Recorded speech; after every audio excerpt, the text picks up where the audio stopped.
señoras, señores, jóvenes,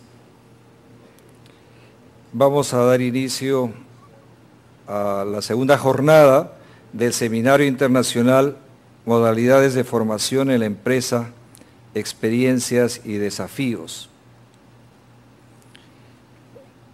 Quiero hacer extensiva nuestra acogida a las personas que nos siguen a través de nuestras sedes zonales, que nos siguen con el sistema de videoconferencias, y a las personas que nos siguen vía internet. A todos ellos, al igual que ustedes, queremos darles una bienvenida, y para hacer esa bienvenida calurosa pido el aplauso de todos ustedes de bienvenida a esta segunda reunión.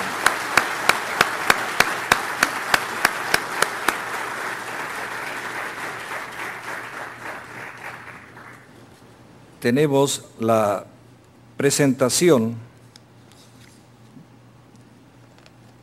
de la conferencia Sistema Dual y Cooperación Internacional, Lecciones Aprendidas, que estará a cargo del señor Ulrich Kramschneider, director de la GIZ de Brasil.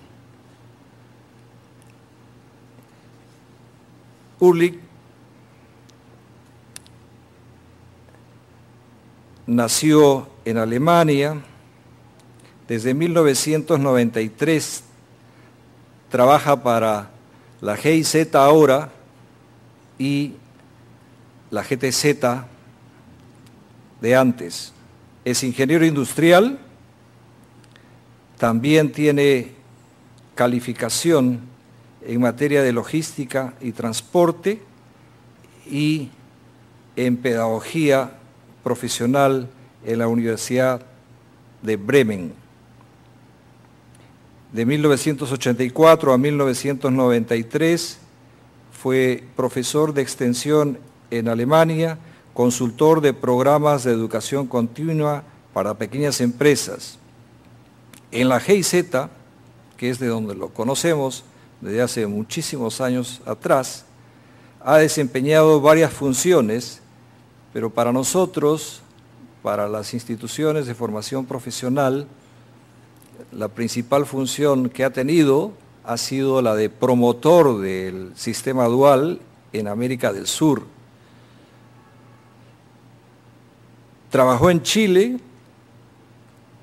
en reforma de la formación profesional como experto de alto nivel y luego como coordinador del Centro de Formación Profesional en la GIZ. El señor Kramschneider ha trabajado en diferentes países en desarrollo de sistemas de capacitación técnica y de formación profesional, sistemas orientados al mercado de trabajo, así como en proyectos de desarrollo tecnológico y de innovación. Del año 2005 al 2007 fue subdirector del Departamento de Desarrollo Económico y de Trabajo en la GIZ, y desde el 2007 es director nacional de GIZ en Brasil. Está acá con nosotros y lo invito a subir al estrado a nuestro amigo Ulrich Kramschneider. Muchas gracias por la invitación, por la oportunidad de compartir algunos años de experiencia en lo que es la formación dual y la cooperación internacional. Para mí es un gran honor, sobre todo en un momento tan especial para el Senati, que es su cumpleaños 50. Felicitaciones, espero que en el cumpleaños 100 nos volvemos a ver. Para mí,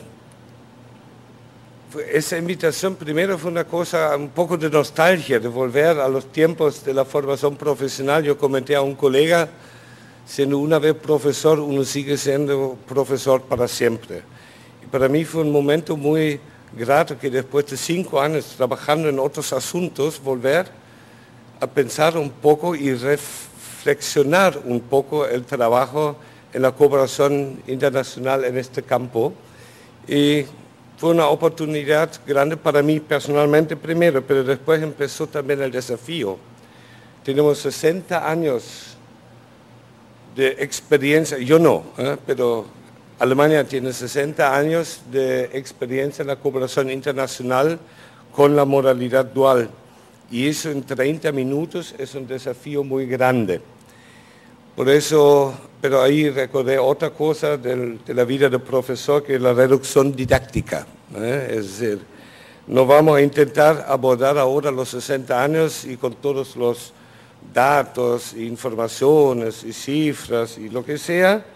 Yo no soy un científico especializado en el tema de la formación profesional, ni una persona trabajando actualmente en el tema.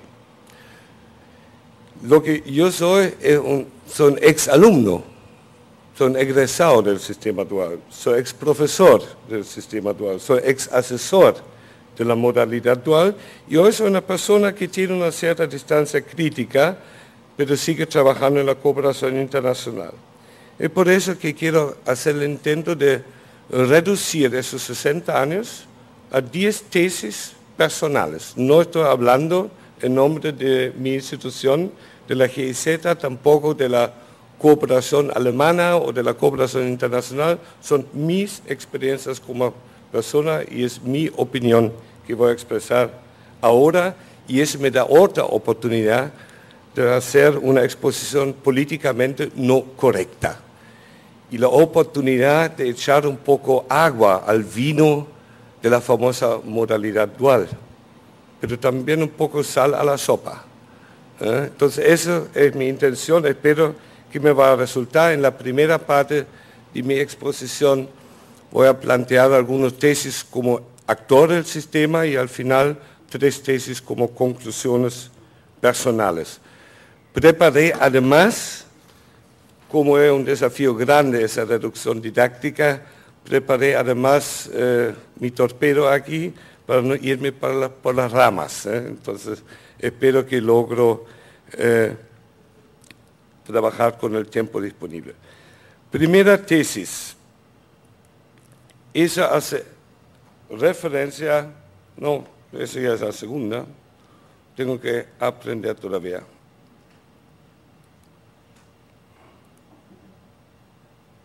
¿Cómo funciona eso ahora?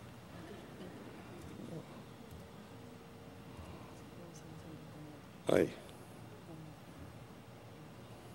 No.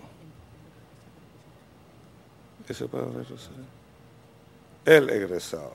Eso. Eso no le va a gustar a muchos profesores e instructores aquí presentes, pero mi primera tesis es en el trabajo donde se aprende más y lo más relevante para la vida laboral.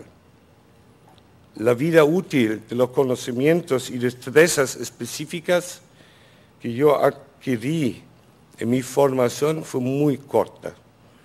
Los avances tecnológicos avanzaron mucho más rápido que los muchos contenidos en la escuela, también en algunas empresas, y después de 3 años en el trabajo, muchas de las cosas que yo aprendí como conocimientos específicos ya no tenían validez. Lo que yo tenía que hacer es aprender permanentemente de nuevo. Lo que yo sí adquirí en el trabajo fueron competencias extrafuncionales. Cómo tratar a los superiores, cómo convivir con mis colegas y qué grato es después del primer año de aprendiz pasar al segundo año y tener un aprendiz del primer año. Uno ya no era el último en la escala. Es decir, eso también fue una experiencia interesante, pero es de trabajar en equipo, de formar parte de, es una vivencia, eso no es un conocimiento. Para mí, muy importante. También aprendí cuáles son los estándares éticos del trabajo profesional en un entorno, en una empresa concreta. No era una cosa abstracta, era una cosa concreta. Yo aprendí agentes de transporte. Y todos los que conocen ese ambiente saben que parte de la ética es la pequeña mentira permitida.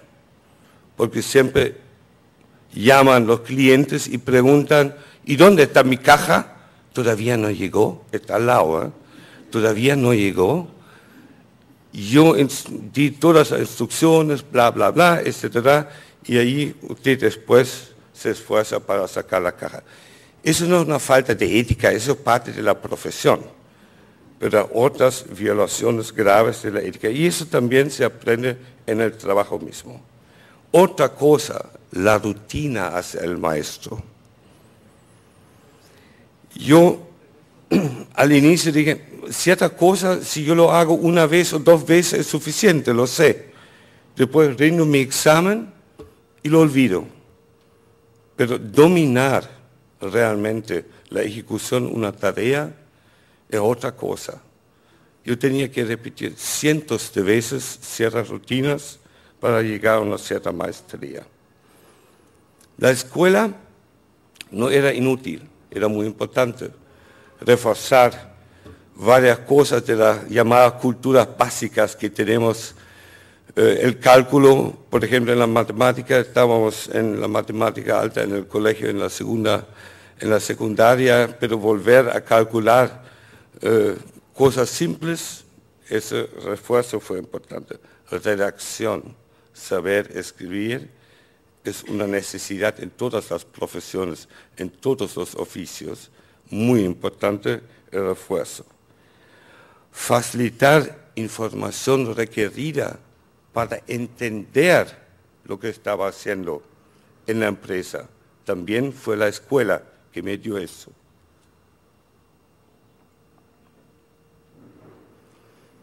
Finalmente, el intercambio de experiencias de aprendizaje con otros alumnos. Una cosa sumamente importante, porque así aprendimos cómo funcionan las cosas en diferentes entornos y en ambientes. Sumando, la escuela fue un complemento muy, muy valioso, pero no fue decisivo para mi aprendizaje. Para ser, y ahora viene mi tercera tesis, como profesor ahora, todavía estamos en Alemania, para ser un complemento válido, los contenidos del aprendizaje en la escuela deben estar relacionados con la vida cotidiana de los alumnos aprendices y ellos deben ser sujetos del proceso de aprendizaje. Yo aprendí algo muy interesante en la universidad, la pedagogía para la formación profesional, hay que hacer todo diferente, todo. Llegué a la escuela y me di cuenta que el sistema todavía no estaba hecho para este cambio. Estaba todavía muy centrado en lo cognitivo, los reglamentos, el ambiente, los recursos de aprendizaje eran poco aptos para practicar una mezcla de métodos. Hablamos de Alemania, a veces tiene la fama de tener todo, pero si usted entra a las escuelas también se va a dar cuenta que hay muchas deficiencias también ahí. Entonces, un aprendizaje que yo me llevé de este tiempo es también hay que ser pragmático, hay que hacer lo posible con lo que hay.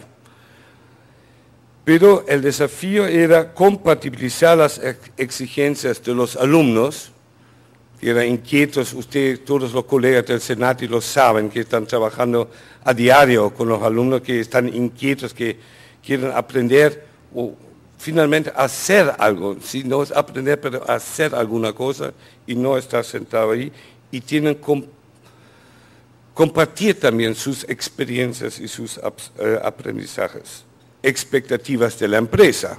La empresa, por supuesto, quiere una persona perfectamente bien formada, que ya está funcionando 100%, ese es lo ideal, pero tampoco funciona, y también existen los famosos planes de estudio, el dolor de cabeza de todos los profesores porque hay que pasar la materia.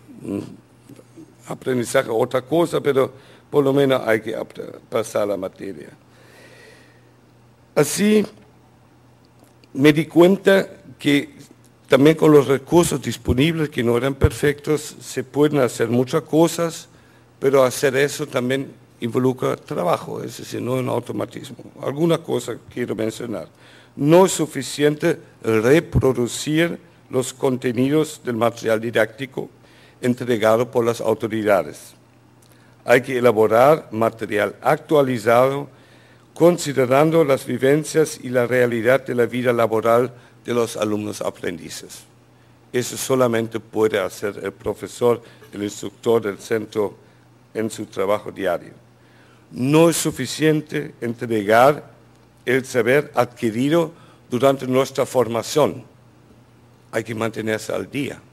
Si no nos mantenemos al día, estamos perdidos.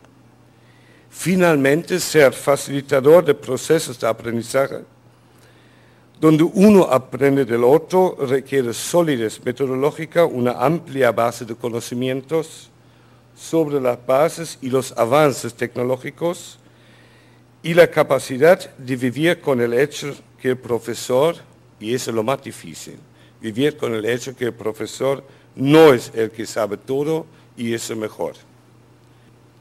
O sea, tenemos que aprender que también nuestros alumnos aprendices a veces saben más y tenemos que aprender de ellos. Para cumplir con esas tareas preparativas se necesita una dotación adecuada de tiempo. Yo creo que ese en muchas instituciones carece de tiempo para preparar bien las clases. Pero también se requiere mecanismos de control para hacer un buen uso del tiempo. Porque también tenemos algunas ovejas negras entre los profesores que eventualmente podrían hacer otra cosa durante ese tiempo dedicado para la preparación.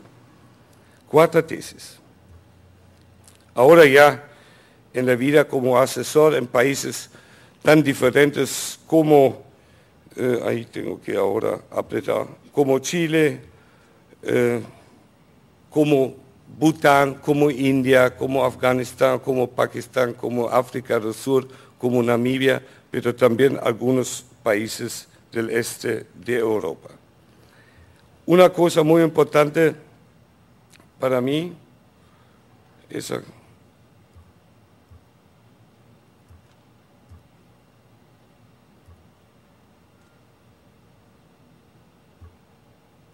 no soy de tecnología, aparentemente, esperemos.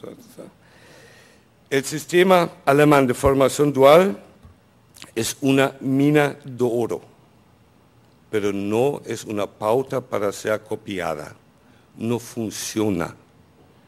Es un hecho ampliamente conocido, pero no siempre presente en el momento del diseño de una reforma. El sistema de formación profesional dual de los países de habla alemán, para incorporar también a Suiza y a Austria, no puede ser copiado, está basado en una tradición centenaria. Es parte integral de la sociedad, es parte de la cultura. Para todos los jóvenes y sus padres es una de las opciones de primera clase. No conseguí un cupo en la universidad, entonces tengo que buscarme algo dual. Eso no es. Es realmente una opción de primera clase. Para las empresas es parte de su estrategia de reclutamiento ofrecer cupos de aprendizaje. Ellos saben que es más económico tener un aprendiz por 3 años, observarlo y formarlo, que buscar en el mercado pagando psicólogos y otra persona y con resultados a veces relativamente dudosos. El mercado laboral también aprecia a los egresados, los paga bien. Estudios superiores en Alemania y tampoco en la Suiza o en Austria no aseguran un ingreso mayor. Muchas veces los egresados de la formación dual, sobre todo en profesiones tan exigentes como la mecánica de automatización y otros tienen hoy en día un salario superior a los salarios de los egresados de una formación superior. Todos los aspectos cruciales que no encontramos en otros países. Tampoco encontramos una institucionalidad semejante, segundo pilar del sustento del sistema dual. Cámaras de industria y comercio y del artesanato con afiliación obligatoria y responsabilidades públicas. Eso es una particularidad que tenemos en nuestro sistema que no existe igual en otros países. Una organización patronal y sindical comprometida con el sistema, asumiendo un rol activo y tomando su estructura como base de los contratos colectivos. Escuelas profesionales en condiciones de expandir o contraer su oferta conforme a la demanda de las empresas. Entidades públicas, privadas, dedicadas a la investigación y a la estandarización de los oficios y de las profesiones. El sistema de formación profesional dual de los países de habla alemana es una mina de oro, pero como ya mencioné, no es una pauta para ser copiada. Se sustenta en principios y ha desarrollado instrumentos y métodos que pueden enriquecer sobremanera los procesos de reforma, para mencionar algunos. Cómo definir profesiones y las respectivas competencias. Cómo dar una buena orientación profesional a los jóvenes. Cómo organizar una división del trabajo de aprendizaje entre empresa y escuela. Cómo organizar el aprendizaje en la escuela y la empresa. Cómo preparar profesores e instructores de la empresa. Tenemos muchos elementos aquí que pueden ser utilizadas, incorporadas en las reformas en otros países. Cuarta tesis. Una de las fortalezas más relevantes de la modalidad dual es su capacidad de generar competencias de acción, siendo ellas resultados de procesos integrales y no sumativos.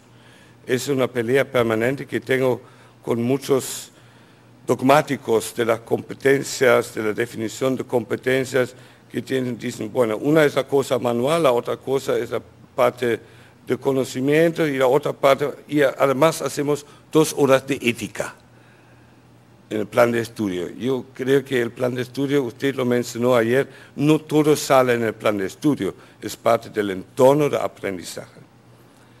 Una cosa es saber mucho de fútbol, creo que aquí hay muchas personas que saben mucho de fútbol, otra cosa es saber jugar. En el mundo laboral no es diferente. Un profesional competente sabe combinar en forma oportuna los conocimientos, las destrezas y las actitudes requeridos para actuar competentemente en diferentes situaciones de la vida laboral. Para lograr eso, para desarrollar eso, yo debo construir situaciones, experiencias de aprendizaje. Y los profesores deben considerar algunos aspectos. El profesor no debe enseñar todo lo que hay, ni los alumnos deben aprender todo lo que hay. Reducción didáctica. Es cada vez menos posible enseñar todo, menos aprender todo lo que hay. Hay que seleccionar. Lo importante no es el conocimiento como tal, sino el desarrollo de estrategias para su adquisición y aplicación. Mientras en la empresa domina todavía, y yo creo que también en el futuro, el experimentado método de los 4 pasos, para los que no son instructores, es mostrar, repetir bajo supervisión, corregir y después repetir en forma autónoma, para aprender todas las acciones requeridas. en la escuela tenemos la oportunidad de construir otras situaciones de aprendizaje que realmente fortalecen la adquisición y aplicación en situaciones complejas.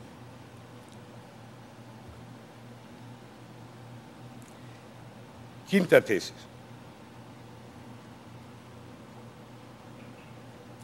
Reformar sistemas u ofertas de educación para el trabajo a través de la modalidad dual requiere de una aproximación sistémica. Hacer funcionar la modalidad requiere la cooperación coordinada de varios grupos de actores. Como en cualquier sistema, cada grupo y cada individuo en ese grupo tiene sus intereses particulares. Eso es natural y legítimo. No siempre son congruentes y a veces apenas compatibles con las consecuencias que surgen de una optimización de un sistema de educación para el trabajo. En el caso de la modalidad dual, esa situación es especialmente desafiante. Deben coordinarse dos clústeres de actores, los del mundo de la educación y los del mundo empresarial. Dos mundos que normalmente coexisten en subsistemas separados, observándose con celo y desconfianza. Y dejamos un poco al lado el discurso políticamente correcto, seamos honestos. No voy a pedir la mano ahora, pero ¿cuántos son los instructores que todavía creen y están convencidos que los jóvenes sean explotados en las empresas, en las malas empresas? ¿Y cuántos empresarios siguen pensando que los centros de formación no sirven para nada y los instructores son unos inútiles? Eso es un pensamiento lamentablemente todavía muy radicado en las instituciones. Y nuestro discurso de los 50 años y de la formación dual no van a eliminar eso. Necesitamos muchos hechos, muchos buenos ejemplos para cambiar esa desconfianza mutua. Pero hay que tenerlo presente porque si no estamos construyendo un edificio de 20 pisos sin fundamento. Plantear una visión tecnócrata, definir el resultado deseado y concluir racionalmente los cambios y los respectivos pasos requeridos para su realización. O una visión dominada por una sola perspectiva dentro de este sistema múltiple, está ya un fracaso programado. O un sistema o un resultado que tiene un enorme costo de gestión, porque permanentemente hay que preocuparse y supervisar, observar, incentivar a diferentes actores que ya no quieren ese sistema. Es por eso que los que quieren implementar la modalidad dual deben considerar y equilibrar los intereses tanto de los dos submundos como de cada grupo en particular. Para eso no basta hacer muchas reuniones con muchos participantes que solamente a veces son reales representantes del respectivo grupo que deberían representar. Lo importante es el resultado, conforme al objetivo. Diseñar un sistema donde todos los actores ganan, eso sería lo ideal, o por lo menos donde ninguno de los actores pierde. Porque si uno pierde, usted ya tiene el enemigo dentro del sistema y lo hace fracasar. Para los centros de formación y capacitación no se trata de pedir ayuda a las empresas. Hay que presentarles una solución de su problema de reclutamiento de personal calificado, más económico que las alternativas accesibles para ellos. Para las empresas significa no degradar la misión de los centros educacionales a una mera función auxiliar a los intereses cortoplacistas de una empresa. Hay que respetar la justificación para la inversión de recursos públicos, ofrecer mejores oportunidades a la juventud, fortalecer la competitividad de un sector y no de una empresa. Es un proceso dinámico. Para crear una oferta sistémicamente compatible, no existe una pauta para ser copiada. Sí existen sistemas de referencia como el sistema alemán, que pueden servir como fuente de inspiración, como fuente de métodos e instrumentos. No obstante, cada país, cada institución debe construir su sistema conforme a su realidad y eso requiere una buena parte de trial and error, de experimentar y equivocarse. Y si no está permitido equivocarse, mejor no hacer reformas porque eso tampoco funciona. Finalmente, presentando el nuevo modelo a padres y apoderados, hay que focalizar en otros argumentos que en caso de los jóvenes, de los profesores, instructores, de los empresarios y los gestores del sistema de educación para el trabajo. Sexta tesis. Para obtener éxito, para tener éxito hay que priorizar y ser transparente al respecto. Otro tema sensible. O usted elige un enfoque social, Social Demand Approach, o un enfoque económico, Manpower Demand Approach.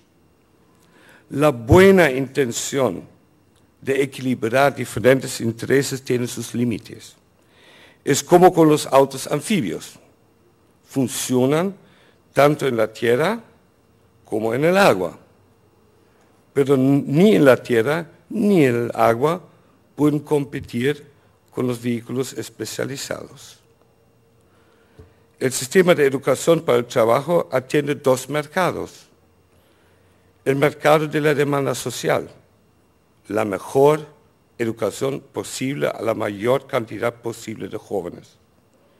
Y el mercado de la demanda económica, preparar tantos jóvenes profesionales como las empresas requieren, con las competencias que ellas necesitan.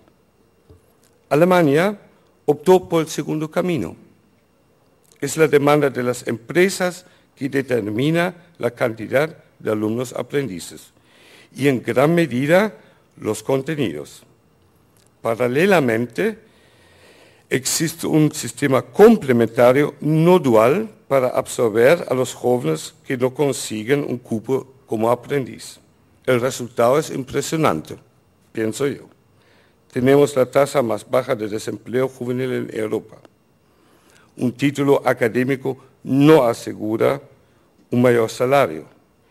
Y los egresados de la formación dual de Alemania consiguen sin ningún problema una visa de trabajo en Estados Unidos, Australia, Nueva Zelanda. Un artesano alemán consigue con gran facilidad ese tipo de trabajo.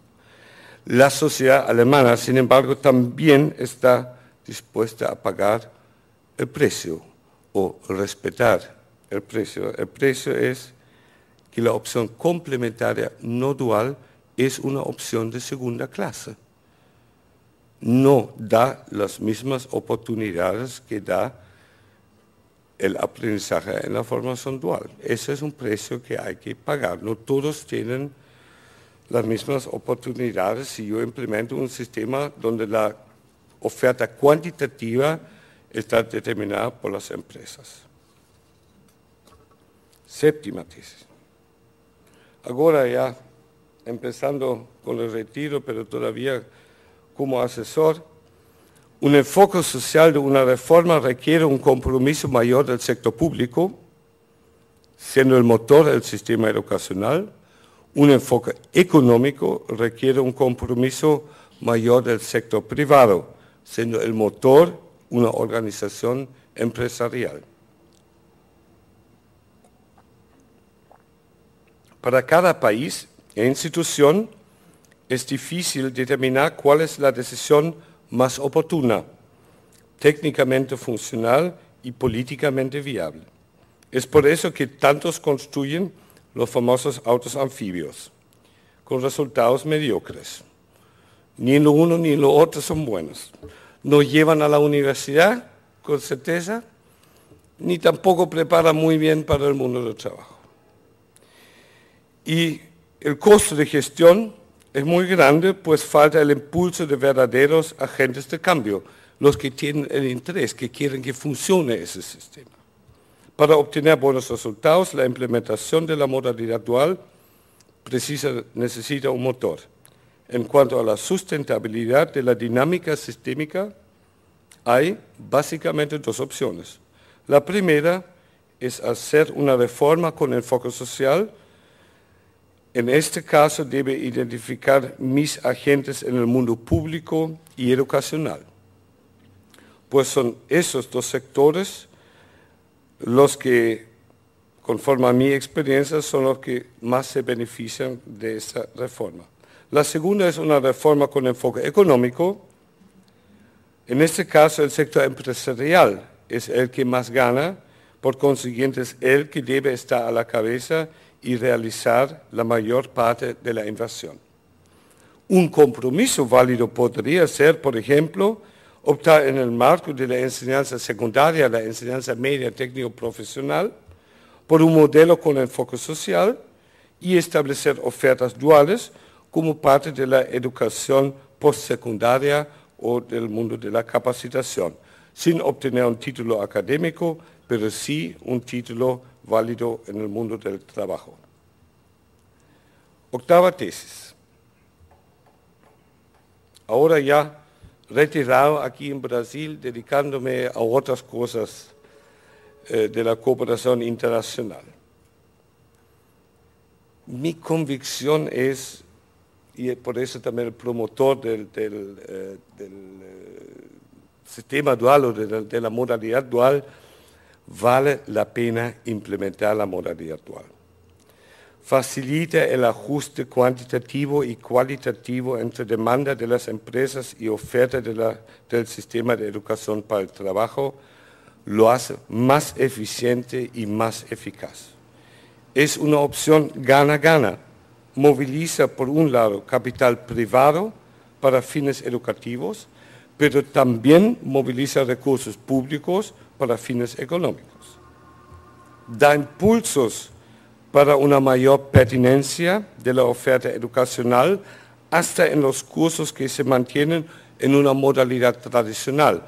Una cosa que pude observar especialmente durante mi trabajo en Chile, donde trabajé con más de 105 liceos técnicos profesionales en terreno durante esos años, y los profesores que estaban en contacto con las empresas eran impulsores de cambios de contenidos, de enfoques para toda la escuela, no solamente para el curso dual.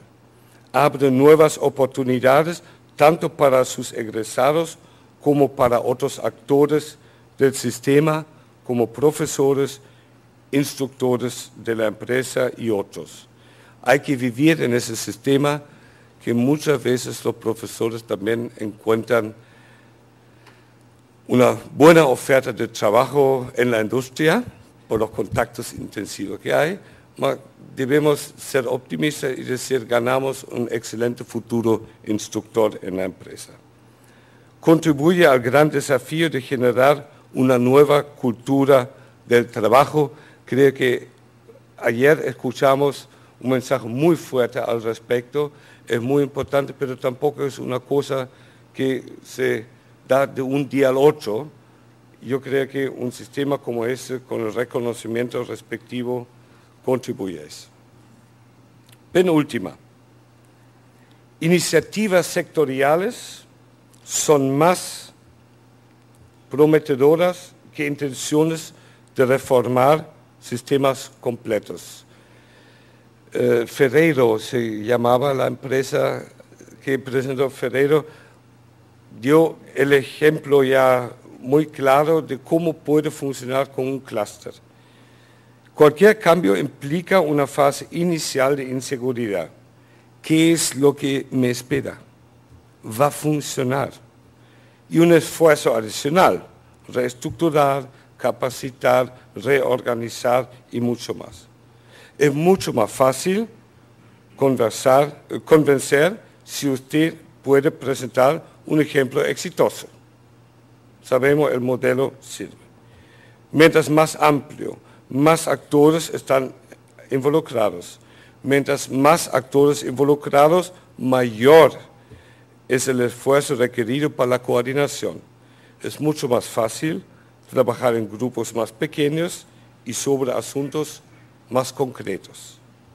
Nadie impide tener una visión que aborde el sistema como un todo, al contrario, pero es altamente recomendable iniciar cambios profundos en un ambiente experimental, especialmente si se trata de cambios que no solamente implican innovaciones técnicas y tecnológicas, sino también cambios culturales y en las actitudes.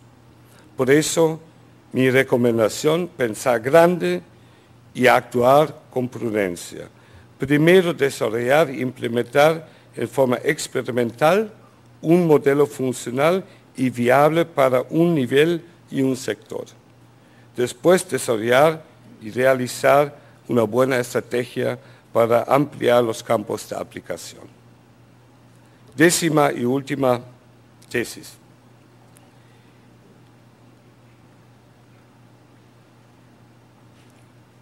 Implementar la modalidad dual requiere de impulsos externos, incentivos y acompañamiento profesional para los agentes de cambio, así como una supervisión por varios años. Sistemas que intentan reformarse solamente con los recursos propios tienen una tendencia de hacer más de lo mismo, pero no de realizar cambios.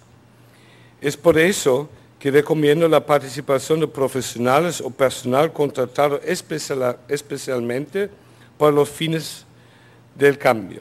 Son ellos que pueden inyectar nuevas ideas y que están abiertos al cambio.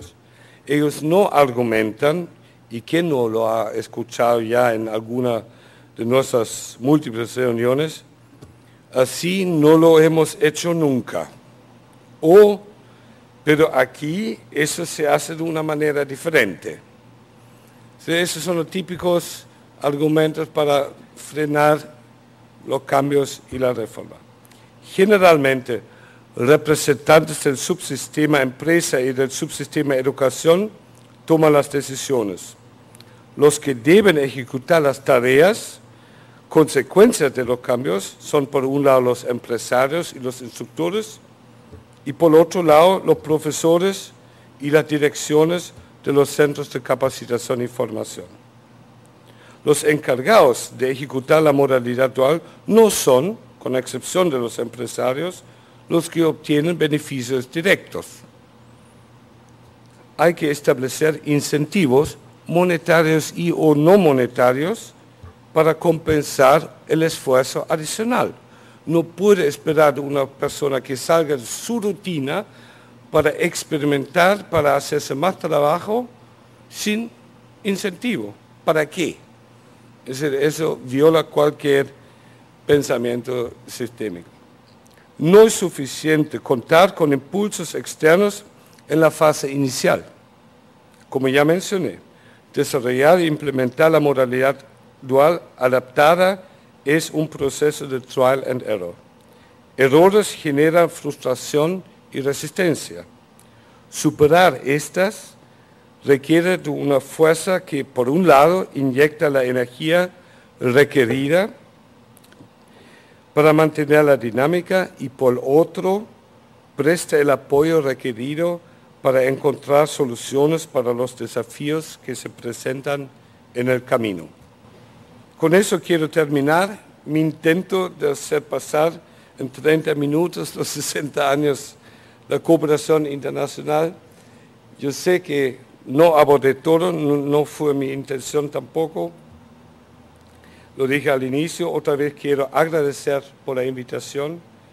Agradezco mucho su paciencia. Para mí fue un placer compartir mis experiencias con ustedes. Finalmente, permítame articular una esperanza para el futuro. Espero que Senati utilice su sólida base de experiencias exitosas de 50 años de existencia para seguir produciendo éxitos en beneficio tanto de los jóvenes como de las empresas. Y también espero que la cooperación alemana tenga el honor de seguir participando en la construcción de una institución cada vez más importante para el Perú. Muchas gracias.